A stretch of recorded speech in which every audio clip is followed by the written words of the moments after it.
আসসালামু আলাইকুম দর্শক, সবাই কেমন আছেন?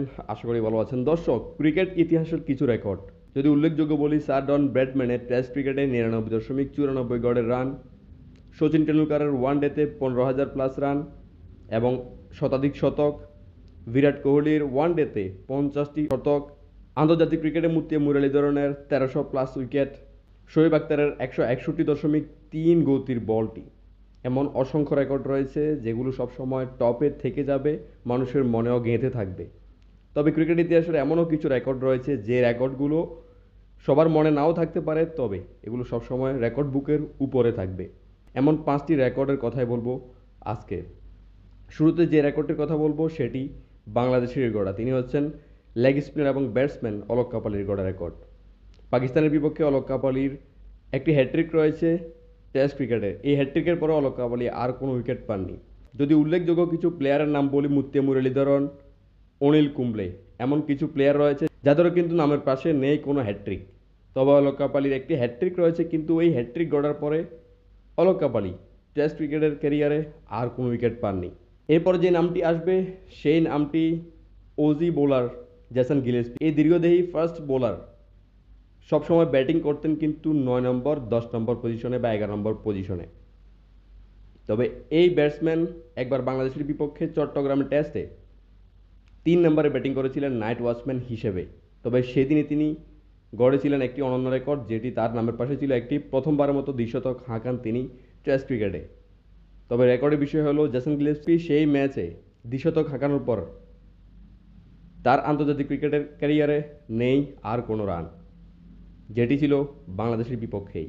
3 নম্বরে যে নামটি আসবে সেটি জিম্বাবুয়েন ব্যাটসম্যান চার্লস কভেন্ট্রির।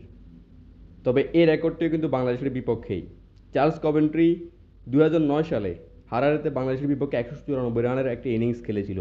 সেই সময় পাকিস্তানের ব্যাটসম্যান সাইদ আনোয়ারের করা সেই 1997 সালে 194 রানটি দীর্ঘদিন সর্বোচ্চ অবস্থানে থাকার পরে চার্লস কভেন্ট্রির কাছে কিন্তু পজিশন ভাগাভাগি করতে হয়েছিল। চার্লস কভেন্ট্রি সেদিন সবাইকে চমকে দিয়ে 194 রানে একটি অসাধারণ ইনিংস খেলে।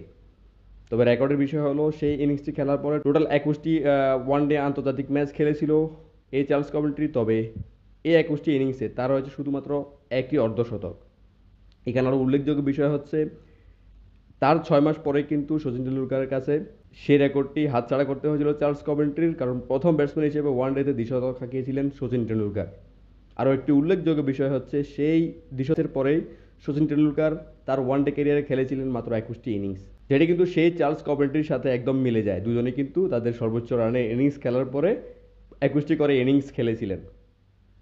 তবে সচিন টেন্ডুলকার কিন্তু তার সেই দ্বিশতকের পরে 3টি অর্ধশতক এবং 3টি শতক করেছিলেন তার পরবর্তী 21 ইনিংসে।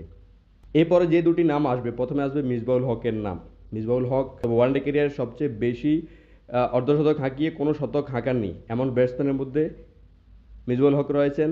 তার নামের পাশে রয়েছে 5,122 রান এবং 42টি অর্ধশতক। এবং 5 নম্বরে যে নামটি আসবে সেটি হচ্ছে শ্রীলঙ্কান ব্যাটসম্যান নিরশান ডিকোয়েলা।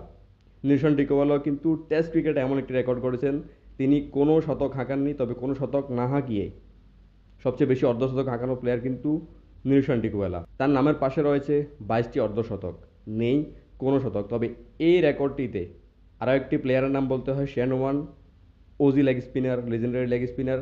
তিনি কিন্তু কোনো শতক না হাঁকিয়ে সবচেয়ে বেশি রানের যে রেকর্ডটি সেটি তার নামের পাশে। তবে তার নামের পাশে আরও একটি দুর্ভাগ্যের বিষয় থেকে যাবে, কারণ এই লেগ স্পিনার তিনি তার ক্যারিয়ারে একবার 99 রানে আউট হয়ে গিয়েছিলেন। আর নেলসন ডিকোয়ালা কিন্তু 80 প্লাস রান করেছেন মোট 5 বার।